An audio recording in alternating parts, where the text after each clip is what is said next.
10 years. I was Governor Sanford's chief of staff, and I ran his campaign. And then in 2008, I decided to throw my hat in the ring and run for office myself. And I used to think it was about Democrats versus Republicans. And when I was working for Sanford, I thought it was about the executive branch against the legislative branch. But one of the things I've learned, it's not about either of those things. It is about the ruling class, the people that are up there in the General Assembly, in the Senate, and the House, making decisions that, quite frankly, ought to be left to the private sector. It is a bipartisan problem. We've got leadership in the House, Republican and Democrat. You got leadership in the Senate, Republican and Democrat, that are presiding over this ballooning in special deals that are given away to corporations. And the numbers don't lie. I mean, $34 million worth of targeted, quote-unquote, tax credits back in 1998 to corporations who lobbied for them has ballooned to $523 million in 2008, and this year it's ballooned to over $1 billion. We're not a big state. Our general fund is $5.1 billion, and with a $5.1 billion general fund budget, we're giving away $1 billion in tax credits to targeted industries that have lobbyists that can lobby for them. Somebody pays that bill. There's no free lunch. And who pays the bill are those folks out there that don't have the power to hire lobbyists. They don't have the ability to get an attorney, to talk to a Senate Finance Chairman or House Ways and Means Chairman to get a special tax break that'll help them get a leg up on the competition. I mean, it used to be in America, the way you got ahead was get a good idea, save your money, work hard, and then reap the benefits of your hard work.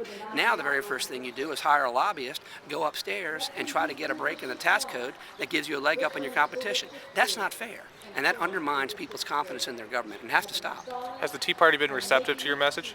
I think they're beginning to. I think for so long, the Tea Party was organized and really kind of got its grassroots movement going as a response to what's happening in Washington, D.C. And what I try to talk about when I go around the state to Tea Party rallies and say, look, what's happening in Washington, D.C. deserves our attention. We should be concerned. But guess what? Right here in your own backyard, we've got a little miniature version of Washington working right here.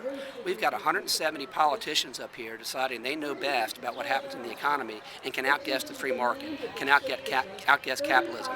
They think they have the ability to look 5 or 10 years down the road and know what the emerging industries and technologies are going to be, and then try to go ahead and give them a boost with tax breaks. Has Haley been better with this tax expenditure issue? I really haven't talked about that with Nikki. I mean, based on what I've heard, I think that she opposes special sales tax exemptions. I think she is for the free market. She's for capitalism. But this has just gotten out of hand. And it's gotten out of hand in the time that I've been up here near Columbia just kind of watching. And now I'm in the chamber. And it all hit ahead to me about 2 months ago, or a month ago, when we passed a very new sales tax exemption that's going to require the Treasury to cut $1 million check out to a company that moved here 3 years ago, built a business, and started employing people, and then came here after the fact, and they want a tax break. They just did this through lobbyists and contributions? They got lobbyists, and they went ahead and said, give it to us. We created jobs. And so somebody like gave them a reward. So a check gets cut out of the Treasury, and guess what? For every dollar that's cut out of the Treasury, everybody else has to pay higher taxes. That's absolutely wrong. I interviewed a historian who had a unique perspective, at least to me, on the Boston Tea Party, and they noted that the Tea Act that kind of sparked the revolution was actually a specialized tax cut for the East India Trading Company, and basically pushed the price of American imported tea out of the market.